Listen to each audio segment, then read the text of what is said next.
Sebelum masuk ke cerita, aku pengen kenalin nih salah satu hosting. Hosting ini sangat favorit nih buat gue. Kenapa bisa gue bilang ini favorit? Karena hosting ini bisa menghasilkan cuan. Namanya apa? Namanya First Story. Nah, buat kalian nih yang gak tahu First Story itu apa, jadi ini adalah platform palu gada baru yang paling keren, lengkap, dan mudah untuk membuat, mendistribusi, dan mengelola podcast kamu. Di First Story ini kalian bisa menggunakan fitur-fiturnya 100% gratis. Kamu bisa mengupload episode terjadwal dan mendistribusikan podcastmu di semua platform hits podcast kesayangan kalian. First Story menyediakan customer service yang luar biasa berkat tim yang berisikan podcaster berpengalaman. Kamu bisa share podcastmu tanpa ribet dengan F-Link yang akan mencakup semua link platform dan sosial mediamu. Dengan First Story Ads, kamu bisa mengakses monetisasi yang mudah dan beneran nih bisa kamu cairkan sesegera mungkin. Tanpa biaya tambahan dan tanpa ribet. Digarisbawahi, ribet gak pakai ribet ya. Jadi tunggu apa lagi? Gunakan hosting First Story sekarang juga. Hello? Hello? Podcast Network Asia. Lisir wangi seliramu tumaking sirno ojo tangi kanmu guling awas jo ngetoro aku lagi bang wingo Jin setan kang tak putusi Dudu sembarang Wujulai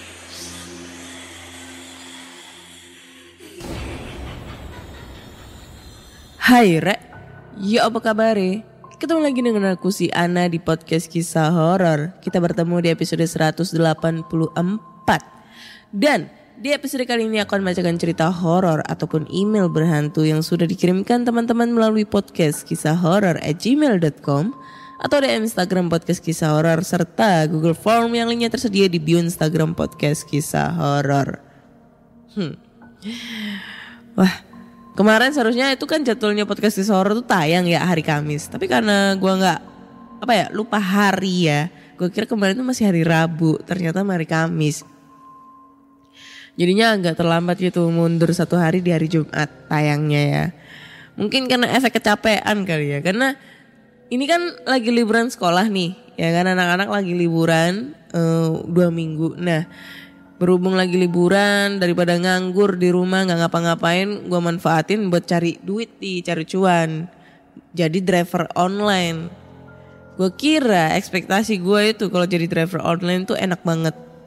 Maksudnya kita bisa jalan-jalan walaupun panas-panas lah apa segala macem. Terus habis itu ya dapat penghasilan banyak gitu, ratusan ribu. Ternyata enggak cuy. Bayangin sehari itu cuma dapat 3 sampai 4 orderan. Mentok itu 4 orderan. Sehari tuh gue dapat cuma 50.000. Anjir lah. Cuma habis dibuat minum sama beli bensin doang. Bayangin coba. Gue gak bisa ngebayangin kayak driver-driver online yang lain ya. Karena sekarang itu di tahun 2022 itu udah banyak banget orang-orang yang jadi driver online. Driver makanan terutama ya. Jadi ya persaingannya makin ketat juga gitu loh untuk nyari rejeki. Ya buat pendengar podcast kisah horor ya yang pekerjaannya sekarang menjadi driver online, tetap semangat ya, tetap semangat. Terus abis itu jaga kesehatan dan jangan lupa jaga keselamatan kalian pada saat berkendara. Karena rawan juga kita sebagai driver online itu lingkungan kerjanya ya di jalanan, kemana-mana ya di jalanan, antar sana antar sini gitu loh. Gue nggak bisa ngebayangin kalau sampai ada hal yang terjadi sesuatu yang tidak diinginkan gitu loh. Pokoknya nggak usah ugal-ugalan deh kalau di jalan. Nganterin makanan ya biasa aja, nggak usah terlalu cepet-cepet karena juga para pembeli juga, maksudnya yang order juga pasti tahu gitu loh. Utamakan keselamatan karena ada orang tersayang kalian yang sedang menunggu di rumah. Acie. Oke, tanpa berbasa-basi lagi, yuk kita baca cerita-cerita horor nih yang udah dikirim teman-teman melalui email. Dan cerita pertama ini berjudul Mbak Kunti dan Burung Hantu. Semangat pagi Kak Ana. Nama aku Eri. Aku mau cerita sedikit pengalaman kisah horor zaman aku waktu masih SMA, sekitar tahun 2010. Dan kisah ini dari temen aku yang endingnya sih aku percaya. Karena pas di akhir cerita nanti aku ada di situ. Jadi berawal dari desa aku yang setiap setahun sekali ada acara Haulan Syekh Nawawi Al-Bantani di desa Tanara, Kabupaten Serang, Banten. Dan acaranya pasti ramai pengunjung ziarah dari kota mana aja. Dan kebetulan setiap acaranya pasti di hari Kamis malam Jumat. Awal cerita ada 2 orang temen aku yang pengen banget hadir dan ziarah ke acara tersebut. Lalu mereka berdua ceritanya memutuskan untuk jalan kaki aja. Karena lokasinya yang lumayan agak dekat dari kampung aku.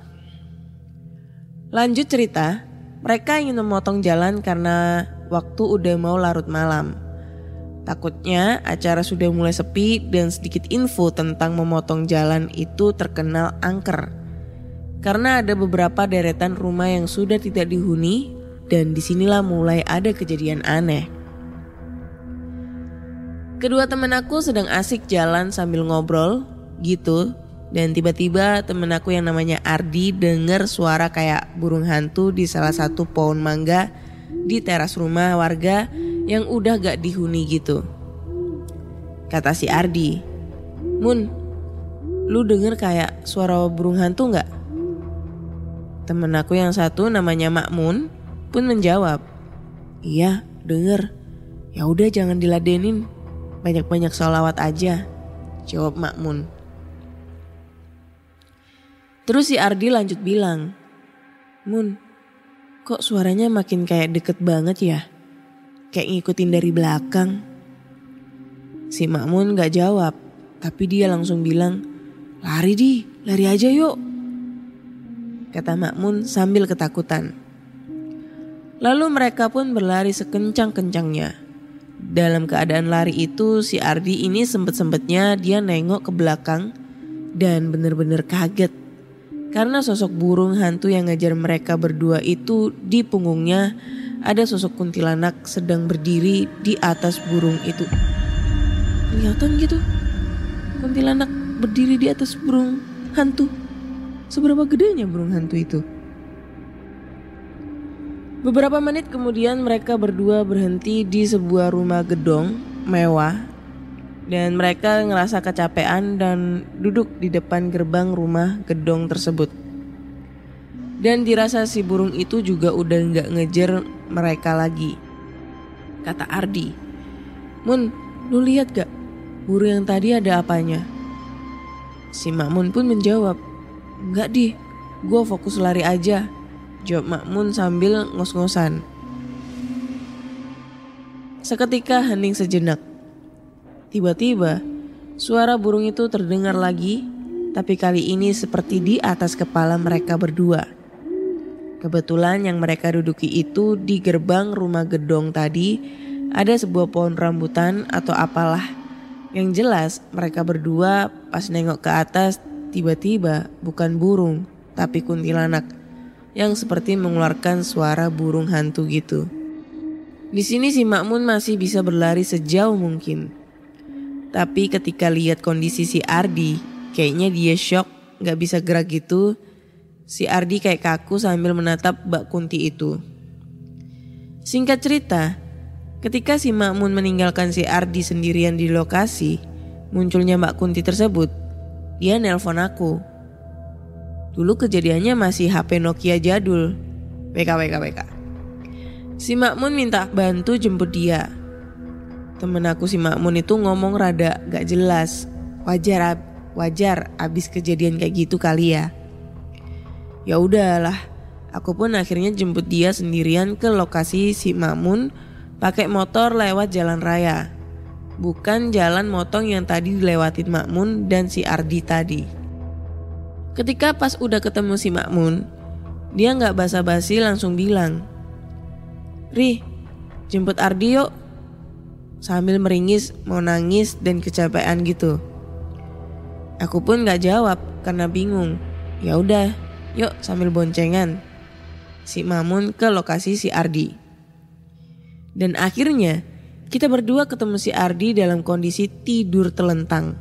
Mungkin dia tadi pingsan. Akhirnya si Ma'mun sembari terburu-buru memapa si Ardi untuk paksa naik motor. Aku gak nunggu lama. Aku pun tancap gas langsung pulang ke rumah Ma'mun. Singkat cerita, di kamar Ma'mun setelah si Ardi siuman, dia cerita pas shock tadi bla bla bla bla, dan aku percaya. Katanya si Ardi yang lihat mukanya Mbak Kunti tadi mirip banget mukanya kayak film-film almarhum Susana ketika memerankan kuntilanak. Matanya melotot gede, hitam, dan kulitnya putih banget, agak kebule-bulean. Tamat. Mohon maaf apabila kepanjangan atau salah dalam pengetikan. Sekian dan terima kasih Kak Ana. Oke, thank you banget buat siapa tadi namanya, si Eri. Buat cerita pertamanya ya berjudul Mbak Kunti dan Burung Hantu. Gue agak shock yang tadi dia bilang ngelihat burung hantu, terus di atasnya itu ada kuntilanak. Yang apa nih, kuntilanaknya itu berdiri di atas burung. Nah loh, berasa kayak Angling Dharma gitu ya, berdiri di atas burung elang yang segede gaban gitu. Nah ini yang masalah, yang menjadi pertanyaannya, kuntilanaknya itu segede apa, lalu burungnya itu segede apa. Dan yang gue tahu bahwa pakaiannya kuntilanak itu kalau di yang bagian bawahnya itu kayak panjang banget, terus apa ya namanya, gaun, model-model gaun putih gitu kan, kayak ngerumbai gitu kalau melayang ya kan, kena angin. Lah, nih posisi burungnya itu ada di mana cuy? Kalau berdiri di atas burung, saya kan jadi kayak apa ya? Kayak menghayal-hayal gitu. Ya kalau misalnya itu burung modelnya kayak burung elangnya Angling Dharma yang gede banget gitu kan, terus si Angling Dharmanya naik di atas punggung si burung, oke lah. Nah ini kan mereka nggak ngasih tahu ini burung gede apa kecil gitu loh. Yang dia lihat adalah lihat burung terbang, di atasnya ada kuntilanak yang berdiri. Itu yang aneh cuy, ya kan? Ya udah, daripada saya pusing untuk memikirkannya bagaimana itu cara kuntilanak bisa menopang berat si kuntilanak itu ya. Next, lanjut ke cerita berikutnya. Cerita berikutnya ini datang dari Panda Mania. Panda Mania mantap. Judulnya adalah kejadian waktu hamil. Hai Kak Ana, perkenalkan nama aku Panda. Kali ini aku pengen sharing cerita dari teman kantor. Kejadiannya semester kemarin kayaknya.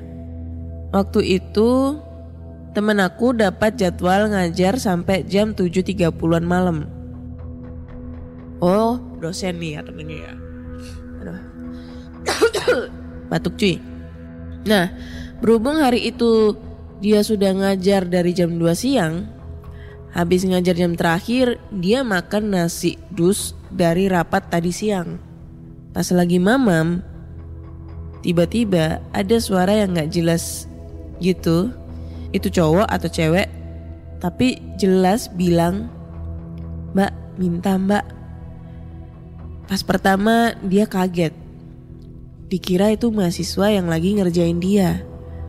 Di luar ruang emang masih banyak mahasiswa yang ngenet. Tapi pikirnya gak mungkin lah. Udah dia lanjut lagi. Bilang lagi. Kali ini dia agak merinding. Karena dia sadar sedang hamil 8 bulan. biasanya rawan dideketin makhluk halus. Dia berani-beraniin bilang, "Udah, jangan ganggu, aku lapar, anakku juga lapar." Untung makannya hampir selesai. Dan akhirnya dia cepet-cepet menyudahi makan dan buru-buru pulang. Tadinya hampir nelpon suami dia, secara rumahnya deket sama kantor. Tapi berhubung suaminya sering gak percaya sama kayak gitu, dia pikir percuma aja. Ya udah, akhirnya diputuskan pulang sendiri. Sampai di rumah dia baru gemeter setengah mati. Dia bersyukur banget gak sampai diliatin wujud apapun. Kalau menurut cerita nenek dari desa, biasanya itu anak bajang. Tapi anak bajang kan cuma menggoda anak kecil dan ibu-ibu keguguran. Aneh banget nih. Mungkin ada kali ya pengalaman dari pendengar podcast kisah horor yang sama nih. Pengalamannya kayak temen aku kantor. Cuma gitu doang ceritanya. Thank you banget Panda buat ceritanya ya. Nih gue baru tahu nih anak bajang. Anak bajang itu apaan sih? Ntar dulu. Gue taunya itu kalau misalnya diganggu kuntilanak ya, pas posisi lagi hamil rata-rata itu ini kuntilanak gitu. Anak bajang, gue penasaran tuh anak bajang itu kayak gimana? Lah, kok malah judul buku sih? Ini kali ya. Mana tadi? Ya, di dataran tinggi Dieng, Jawa Tengah mereka diistimewakan. Syahdan anak-anak itu adalah kesayangan Roro gaib penunggu dataran tinggi Dieng, Jawa Tengah yang dititipkan penguasa laut selatan Nyai Roro Kidul. Berambut gimbal atau gembel alias anak bajang. Hingga waktunya nanti anak-anak itu akan diminta kembali oleh sang ratu. Orang tua yang memiliki anak berambut gimbal mesti memperlakukan si anak dengan istimewa. Apapun yang diminta anak akan dikabulkan. Jika tidak, orang tua mereka percaya petaka akan datang. Mitos lain tentang anak bajang juga hidup di antara warga yang mendiami dataran tinggi yang membentang di 2 kabupaten di Jawa Tengah, yakni Banjarnegara dan Wonosobo. Konon rambut gimbal sudah ada di Dieng sejak ratusan tahun silam. Mereka adalah titisan Kiai Kala DT yang dianggap sebagai orang yang pertama kali membuka desa tersebut. Gua nggak tahu nih. Anak bajang, anak bajing, apalah itu ya. Tapi yang setauku sih kalau yang ganggu wanita hamil nih ya, wanita pada saat hamil itu ya biasanya kuntilanak. Makanya kata nenek-nenek aku dulu itu kalau misalnya ada cewek atau wanita yang lagi hamil besar mau kemana-mana pun atau di rumah itu harus sedia gunting lipat gitu kecil, jarum pentul diselipin di baju atau peniti yang diselipin baju, penitinya yang gede, terus abis itu gunting kuku sama apa ya aku lupa gitu ya, pokoknya yang berbentuk tajam-tajam. Nah itu kenapa yang berbentuk tajam-tajam? Nah ini mitosnya gue cari lagi nih anjay. Jadi mitosnya saat wanita hamil membawa gunting akan menjauhkan dari gangguan jin dan makhluk halus lainnya. Sebab dipercaya jika gunting atau benda tajam ini adalah benda yang ditakuti oleh jin. Bahkan wanita hamil tidak hanya diwajibkan membawa gunting, tetapi juga peniti hingga potongan kuku. Nah itu, jadi dipercaya untuk mengusir atau menjauhkan dari makhluk gaib. Karena mereka tidak suka yang tajam-tajam. Nah ini contoh kayak kuntilanak. Kuntilanak itu kan takut dengan paku nih, takut dengan pasak. Karena mitosnya kalau misalnya dipasak, jebret kepalanya dipasak, dia akan berubah jadi cantik. Dia berubah menjadi manusia. Nah setelah dia berubah menjadi manusia, orang yang menikahi si kuntilanak kejadian ini mitosnya ya. Gue karena terinspirasi dari film Susana dan di satu sisi lain juga ini pernah terjadi di suatu daerah, gue lupa di Jawa Tengah, dan ini gue pernah denger ceritanya dari Pak Deku dulu. Pokoknya di daerah pelosok-pelosok gitu. Jadi kalau misalnya ada orang nih yang menikahi sosok kuntilanak yang sudah berubah menjadi manusia, itu bisa dipercaya mereka akan menjadi kaya raya.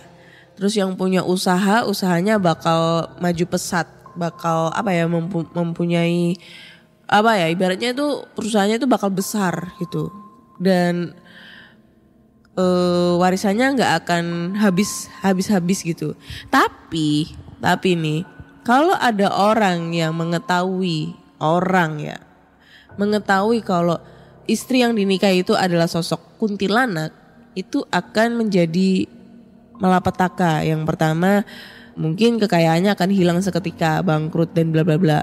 Dan mungkin karena katanya sih rumornya kalau misalnya mereka menikah dan kawin, dia bisa mempunyai anak dan anaknya bisa berwujud manusia. Dan nantinya ini kalau misalnya nih ada orang yang mengetahui kalau sosok tersebut adalah kuntilanak, ini sosok wanita tersebut akan menjadi sosok kuntilanak kembali. Karena kan pasti ada yang mencabut pasaknya itu menjadi sosok kuntilanak kembali, dan si anak yang hasil hubungan ini akan dibawa sosok kuntilanak tersebut. Katanya sih seperti itu, karena aku taunya itu dulu kan sering banget tuh nonton film Susana. Yang kedua, ini pernah ada terjadi di daerah desa aku di daerah Jawa Tengah gitu kan. Aku nggak tahu daerah Jawa Tengah sebelah mana, karena antara Jogja atau Magelang aku lupa. Tapi ini cerita dari Pak D dan ini real katanya. Itu sih zaman dulu sih ceritanya, tahun-tahun 90-an 90-an awal 80 akhir 90 awal kayak gitu-gitu. Mungkin ada di daerah kalian nih. Karena kalau kuntilanak kan terkenalnya di Pontianak tuh. Nah mungkin di daerah sana ada yang punya cerita-cerita yang sama. Langsung aja kirim ceritanya ke podcast kisah horor nih ya. Lanjut next ke cerita berikutnya. Cerita berikutnya ini, waduh, kayak janjian banget ya gue bacainnya ya. Barusan gue ngebacain ceritanya gangguan pada saat hamil. Nah cerita terakhir ini judulnya teror saat hamil. Apakah ceritanya sama? Mari kita bacakan ceritanya. Hai Kak Ana, halo podcast kisah horor. Perkenalkan, nama aku Jemblung, nama samaran ya Kak. Jadi kali ini aku mau cerita nih, sedikit cerita dari istri saya. Kejadian di kampungnya istri saya. Namanya sebut saja Mbak Dia. Wanita parubaya. Biarpun tinggal di kampung, Mbak Dia ini sudah agak kekinian. Jadi ceritanya begini. Waktu itu Mbak Dia sedang mengandung anaknya yang kedua. Umur 7 atau 8 bulan saya agak lupa. Sebagaimana orang yang sedang hamil, pasti selalu banyak pantangannya. Akan tetapi Mbak Dia ini tak percaya atau bagaimana, dia selalu berlaku aneh untuk seorang ibu yang sedang mengandung. Entah itu mandi malam-malam, apalagi kamar mandinya ini terletak di luar rumah. Sering keluyuran saat petang menjelang. Pokoknya banyak hal-hal yang selalu ia lakukan saat kehamilan anak kedua itu. Konon, pada saat ia mandi menjelang maghrib, ia seperti melihat sosok ibunya. Ibunya Mbak Dia ini sudah lama meninggal. Buru-buru ia menyudahi mandinya dan masuk ke dalam rumah. Kemudian ia bercerita kepada bapaknya. Pak, tadi waktu aku mandi, sepertinya aku melihat ibu di belakang sana. Hus, jangan ngaco kamu. Beneran loh Pak. Makanya kalau dibilangin orang tua jangan ngeyel, mandinya jangan malam-malam. Teror tak berhenti sampai di situ. Malamnya saat aku beranjak tidur, Mbak Dia ini gelisah. Seakan-akan ada yang sedang mengawasinya. Akhirnya ia memanggil saudaranya untuk menemani tidur. Keanehan terus terjadi. Entah kamarnya ada yang ngetok-ngetok dari luar, suara orang berjalan di atas genting. Karena seringnya gangguan yang dialaminya, Mbak Dia ini sudah tak menggubrisnya. Dianggapnya hanya halusinasi saja. Hingga tiba waktu kelahiran si jabang bayi. Keanehan pun terjadi. Pada saat itu prosesi lahiran berada di rumah Mbak Dia. Saat si jabang bayi ini mau keluar, Mbak Dia lagi-lagi melihat sosok almarhum ibunya. Yang bikin ngerinya, darah yang keluar dari proses lahiran sampai muncrat kemana-mana. Bahkan sampai ke tembok kamarnya. Alhamdulillah bayinya sehat walafiat beserta ibunya. Terlepas dari kejadian yang dialami Mbak Dia, percaya atau tidaknya sebuah mitos tergantung kepada opini orang masing-masing. Ini cerita Mbak Dia yang mengalami gangguan pada saat hamil. Ya 11-12 dengan ceritanya Mbak siapa tadi? Ya ceritanya dari temennya Panda nih ya, yang temennya ini diganggu pada saat waktu makan, dan kebetulan si temennya Panda ini lagi hamil 8 bulan dan Mbak Dia ini lagi hamil 8 bulan juga. Nah itu kenapa harus hati-hati gitu ya para ibu-ibu zaman sekarang kalau mau kemana-mana. Karena percaya gak percaya, walaupun kita udah hidup di zaman modern dan kita tinggal di kota ya, yang namanya hal dengan makhluk gaib itu gak mengenal daerah cuy, ya kan. Lu ngelihat kuntilanak dia bisa memakai baju kekinian, pakai dress yang mini dress gitu, terus abis itu dia pakai conditioner sehingga rambutnya rapi gitu, berasa pakai sampo. Ya bisa, orang kuntilanak aja bisa menyerupai dengan wajah-wajah yang wajah-wajah yang cantik, ya kan? Jadi pasti ibaratnya pasti hal-hal yang seperti itu bakal terjadi dimanapun kalian berada, mau di kota mau di desa pasti ada. Cuma emang karena mitos-mitos seperti ini melekatnya dari desa, dari kepercayaan orang dulu-dulu. Gua sebagai orang desa yang tinggal di kota, ya karena orang tua saya orang desa, mempercayai hal-hal seperti itu. Mitos-mitos gue percaya, tapi gue gak bisa percaya kalau gue gak ngelihat dengan mata kepala gue sendiri gitu. Bukan berarti gue skeptis, bukan. Melainkan gue hanya kepenasarannya aja gitu loh. Ya itu tadi. Makanya setiap kalian mau pergi kemana, entah itu wanita hamil, entah itu enggak ya, mau mandi pun jangan menjelang malam-malam. Sebenarnya itu bukan karena karena diganggu setan, enggak. Karena enggak baik juga buat kesehatan. Nah itu makanya mitosnya selalu jangan mandi malam-malam, ntar diganggu setan. Sebenarnya ya enggak baik juga buat kesehatan, apalagi buat wanita hamil ya kan. Itu. So buat teman-teman semua nih yang lagi hamil sekarang ya, istrinya lagi hamil atau pendengar podcast kisah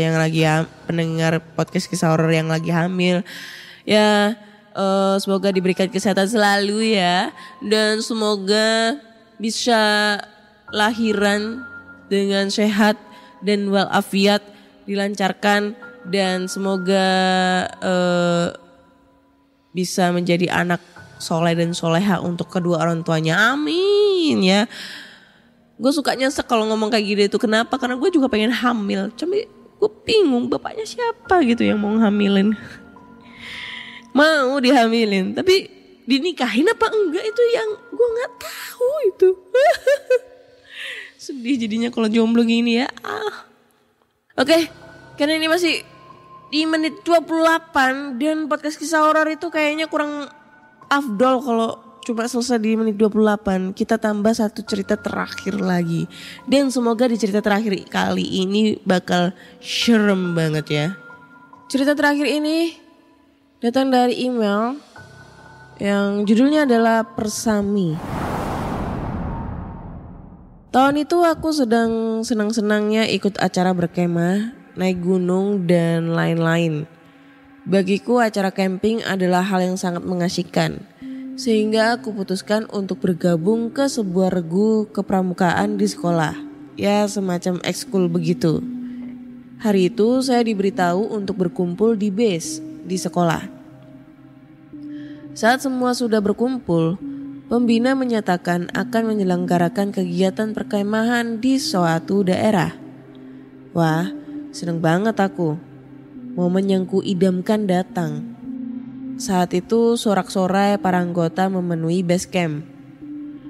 Kegiatan itu akan dilakukan di minggu yang tanggal merahnya ada di hari Sabtu.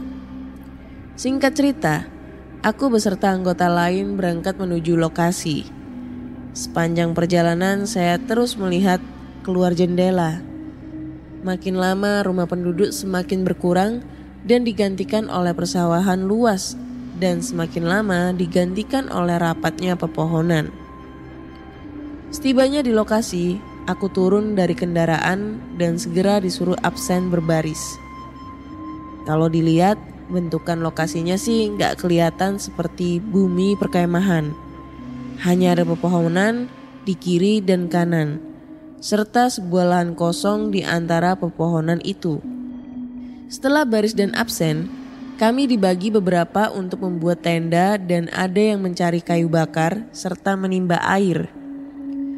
Seperti yang sudah diajarkan di ekskul, kami pun gak terlalu kesulitan. Kebetulan aku masuk regu perakit tenda bersama kawanku, sebut saja Dani. Dani ini anaknya bisa dibilang agak over excited. Setelah merakit tenda di sini, dia pindah ke tenda yang lain. Setelah semua tenda berdiri, dia minta ke pembina untuk membantu mencari kayu bakar. Wah, nih anak gak ada capeknya. Setelah tenda berdiri semua, aku membantu membuat api unggun dan menyiapkan perkakas untuk memasak. Di tengah kesibukan, Dani berbisik, "Van, ada kuburan besar di sana," bisik Dani lirih. Aku sih gak ada ketertarikan pada omongannya, tapi aku respon sekenanya. "Waduh, seram dong," ujarku tanpa melihat dia. "Ya lumayan, tadi aku ambil kayu dekat sana sih." Setelah bilang begitu, dia dipanggil untuk dimintai tolong bantu pekerjaan lain. Setelah makan malam usai, para pembina mulai memberi materi-materi tentang kemandirian dan pembentukan mental seorang pramuka. Aku seneng banget, apalagi kakak-kakak pembina ini kerap kali melemparkan candaan di tengah orasinya. Setelah kakak-kakak pembina selesai, acara api unggun diisi oleh ajang bakat oleh para senior, yang kebanyakan adalah stand up comedy. Acara itu berakhir meriah dan kami disuruh untuk tidur. Karena nanti malam akan dilakukan jurit malam. Entah jam berapa aku merasa kakiku digoncang-goncang. Van, ayo kumpul." Dengan setengah sadar aku ditarik keluar tenda oleh Dani. Di sana sudah banyak yang berdiri dan kami diberi sebuah arahan. Sebetulnya aku gak seberapa konsen. Maklum, nyawa belum penuh. Tapi aku iyain aja sambil sedikit memaksa untuk mengingat rute. Kami disuruh berbaris karena anggota regu gak seberapa banyak. Kami disuruh berangkat satu persatu. Aku melihat Dani membawa batang kayu yang agak seberapa panjang. Aku minta kayu itu, dengan dalih untuk senjata kalau ada binatang liar yang menyerang. Aslinya ya buat keren-kerenan aja. Giliranku pun tiba. Dengan diterangi cahaya senter kecil, aku berangkat. Sebenarnya aku mulai bingung. Kiri, kanan, gelap. Dan ketika aku senteri cuma ada pepohonan. Aku jalan aja sambil sesekali mengayunkan kayu dari Dani untuk menghalau nyamuk dan serangga lain yang mendekat. Udara semakin dingin, tapi ada sesuatu yang bikin perasaan gak nyaman. Gelapnya rute yang aku lalui ini sedikit aneh. Memang aku ini anak yang tumbuh di tempat yang padat penduduk. Mungkin akan ada rasa was-was ketika pergi ke tempat asing yang gelap. Tapi kegelapan ini sangat gak biasa. Seperti udaranya diam, aku bahkan gak merasakan angin malam. Setelah berkecamuk dengan rasa was-was itu, aku melihat ruteku sudah gak karuan. Beberapa ucapan pembina coba aku ingat-ingat, tapi gak satupun kesamaan dengan ingatanku yang setengah sadar tadi. Daripada makin runyam, aku coba balik aja. Pikiranku udah kalut saat itu. Apalagi aku juga belum lama jalan. Tapi saat balik gak kunjung sampai di camp. Modal positive thinking, aku lanjut melangkah. Gak tahu udah berapa lama aku udah kehilangan harapan. Aku cuma jalan lurus beberapa saat lalu mencoba belokan dan lagi-lagi tersesat. Aslinya ingin teriak minta tolong. Tapi ada sesuatu yang menghalangi. Seperti rasa takut akan diketahui jika aku teriak. Rasanya aku seperti diintai sesuatu atau ada sesuatu berbahaya di dekatiku. Jika aku bersuara, maka dia akan datang. Entah sejak kapan, dari kejauhan seperti ada cahaya merah kekuningan. Cahaya yang familiar, lampu ublik. Aku berlari ke arah asal cahaya itu. Tapi dengan menjaga agar tidak terlalu menimbulkan suara. Di sana aku melihat sebuah bangunan kecil dan di bawah lampu ada seorang nenek-nenek yang membawa lampu itu di tangan. Saat aku melihat nenek itu, anehnya perasaan tadi lenyap. Perasaan seperti diintai sesuatu tadi hilang. Aku berjalan mendekati nenek itu, dilihat sekilas mirip orang yang hendak ke kamar mandi. Aku beranikan menyapa. Kula nuwun mbah, tegurku. Maksudnya permisi mbah. Oh, siapa itu? Balas nenek itu. Saya pramuka mbah. Saya kesasar sampai sini. Oh alah nak, mbah tadi lihat kalian datang. Kamu kesasar. Ayo mbah antar. Aku sih ikut nenek itu, berjalan pelan di belakangnya. Kami berjalan sebentar dan tiba-tiba terdengar suara ramai dari balik semak-semak. Di sana juga ada cahaya terang. Aku melongok dan mendapati kemahku. Setelah aku bilang terima kasih, si nenek pamit balik. Ini anaknya balik, ujar salah satu kawan anggotaku. Kamu dari mana aja? Bentak pembina. Maaf kak, saya tadi kesasar. Aku jadi malu dengan teman-teman yang lain. Sudah, balik sana ke barisanmu. Baik kak. Anjay. Kak kelas anjing.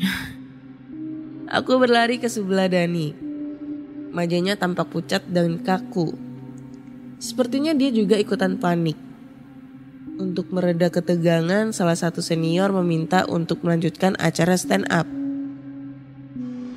Di sisi lain ada yang minta untuk menyanyi. Ini kenapa pada gak ada yang lelah ya? Kok malah lanjut acara? Senior melontarkan beberapa guyonan tapi dengan muka kaku. Itu cukup membuatku merasa lucu tapi sungkan bersamaan. Sambil duduk, kutunjukkan kayu tadi pada Dani. Kalau bukan karena gelap, pasti udah mengagetkan. Dani tadi sepertinya menyeringai sebentar. Seringai seperti orang jahat, lalu dia menyambar tongkat kayu itu dari tanganku. Acara dilanjut dengan nyanyi di api unggun. Lagu yang dinyanyikan sih aku gak tahu. Mungkin Mars baru kepramukaan. Tapi mereka menyanyikan lagu itu dengan wajah kaku. Aku makin sungkan. Di tengah-tengah acara aku melirik Dani. Wajahnya terlihat remang-remang. Tapi ada sesuatu yang aneh dengannya. Sepertinya dia terpaksa ikut acara. Ekspresinya datar walaupun mulutnya bernyanyi. Aku iseng melempar pandangan ke arah yang lain. Di antara mereka, aku lihat ada yang mengambil sesuatu di tanah. Gak lama makin banyak yang mengambil sesuatu di tanah. Kulihat sekitar tempat dudukku, ada bunga warna-warni yang bagus. Saat aku menoleh ke Dani, di mulutnya ada bunga itu. Dibalas menoleh sambil menyeringai, seperti sedang menakut-nakuti anak kecil. Saat itu aku malah ingin ketawa. Dikira aku bocah 5 tahunan apa. Acara berlangsung meriah. Walaupun muka mereka kaku, tapi ya bodo amat. Yang penting senang.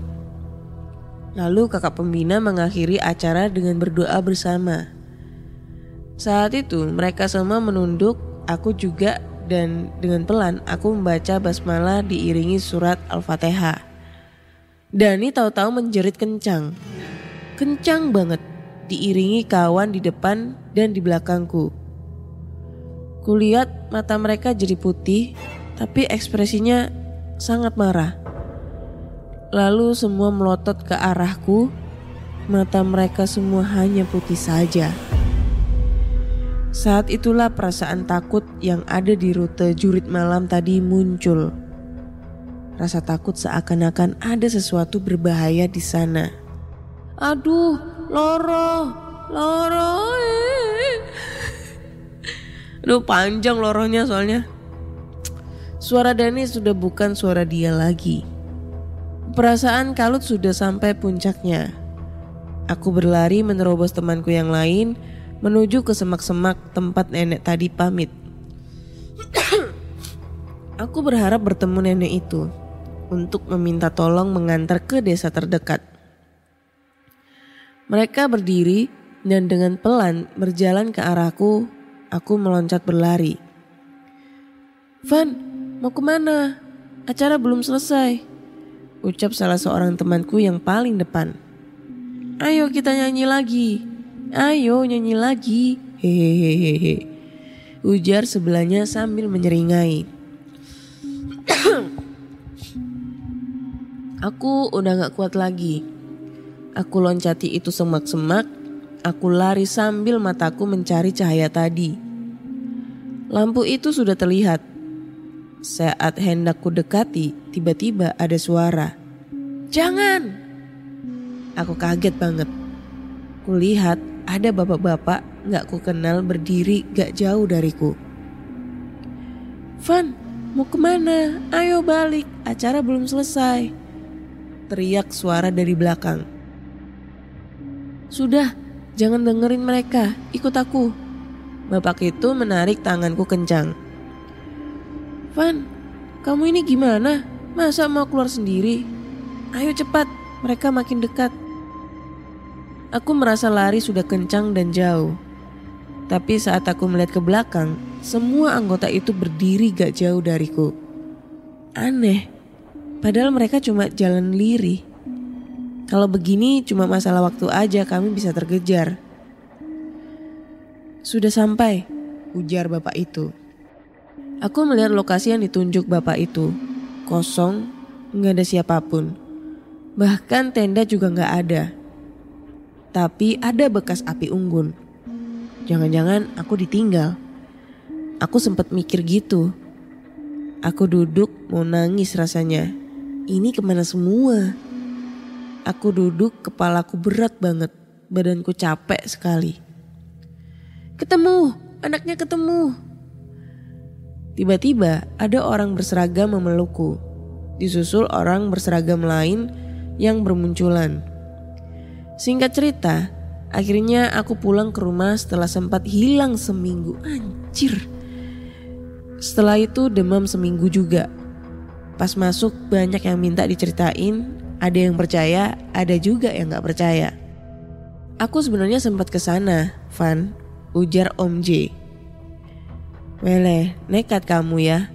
Tempat itu kan ditutup karena berbahaya. Aku ikuti rutemu. Ternyata sampai pada kuburan gede. Kuburannya banyak yang gak keurus. Lalu tempat kamu ketemu nenek itu kemungkinan adalah tempat menyimpan keranda mayat. Agak jauh juga bangunannya di luar kuburan, sambung Om J. Sekian cerita dari aku Kak, terima kasih. Cerita ini benar adanya Kak. Terserah pada orang-orang yang mau percaya apa enggak. Oke, thank you banget buat ceritanya. Ini kalau semisalnya ini real ya, ini real. Itu keren banget sumpah. Ya. Intinya dia itu hilang. Disesatin di alam goib gitu ya. Dan ternyata dia hilangnya seminggu cuy. Padahal kalau dilihat dari ceritanya itu kayaknya nggak sampai sehari, ya hanya beberapa jam gitu, semalaman gitulah. Tapi kalau di endingnya dia bilangnya hilangnya seminggu cuy. Dan orang yang berseragam itu kayaknya polisi atau kayak gimana gitu ya, aku nggak tahu. Ini gue nggak tahu lokasinya di mana, tapi kalau misalnya dilihat dari cara ngomongnya di teksnya itu ada bahasa Jawa. Nah, antara Jawa Timur, Jawa Tengah, aku nggak tahu. Tapi ini pasti lokasinya angker banget. Kalau di Jawa Timur itu yang aku tahu itu Kakek Bodo ya, tempat perkemahan gitu. Aku udah pernah ke sana sih ya 3 atau 4 kali. Tapi yang tempat wisata air terjunnya gitu. Sekarang udah gak dijadiin tempat perkemahan, malah dijadikan tempat wisata. Terus di sampingnya itu udah Gunung Arjuno gitu, tempat pendakian. Nah konon katanya kalau di Kakek Bodo itu juga angker gitu. Gue gak tahu sih, karena kesana juga posisinya bukan acara kayak camping atau apa. Emang ini sih wisata gitu, karena di sana ada air terjun, ada spot untuk foto-foto, ada kolam renang, dan di situ juga ada makam yang namanya makam Kakek Bodo itu. Makanya di situ namanya Bukit Perkemahan Kakek Bodo gitu. Ini kalau misalnya real ceritanya ya, dia ceritanya real dan terjadi pada seperti adanya cerita ini, keren banget sumpah. Gue gak bisa ngebayangin pada saat dia di lokasi posisi angker itu pada saat banyak makhluk-makhluk gaib itu yang menyerupai teman-temannya dia. Nah itu ya kayak cerita-cerita dia masuk ke alam gaib gitulah ya, dimensi lain kayak ibaratnya gitu. Banyak banget cerita dari teman-teman yang ngedaki gunung terus dia masuk ke alam gaib atau pasar gaib. Nah kurang lebihnya kayak gitu. Kayak cerita film gitu Ji. Ini keren sih. Oke, kayaknya cukup sekian dulu. Cerita kita di episode 184.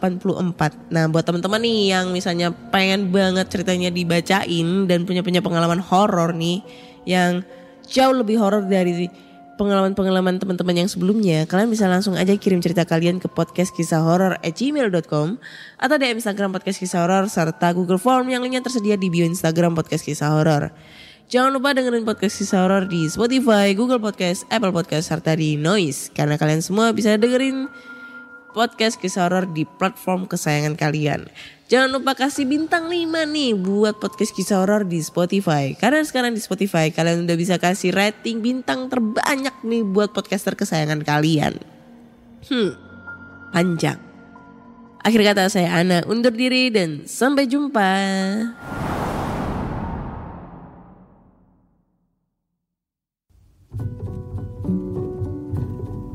Pandangan dan opini yang disampaikan oleh kreator podcast, host, dan tamu tidak mencerminkan kebijakan resmi dan bagian dari Podcast Network Asia. Setiap konten yang disampaikan mereka di dalam podcast adalah opini mereka sendiri dan tidak bermaksud untuk merugikan agama, grup etnik, perkumpulan, organisasi, perusahaan, perorangan, atau siapapun dan apapun.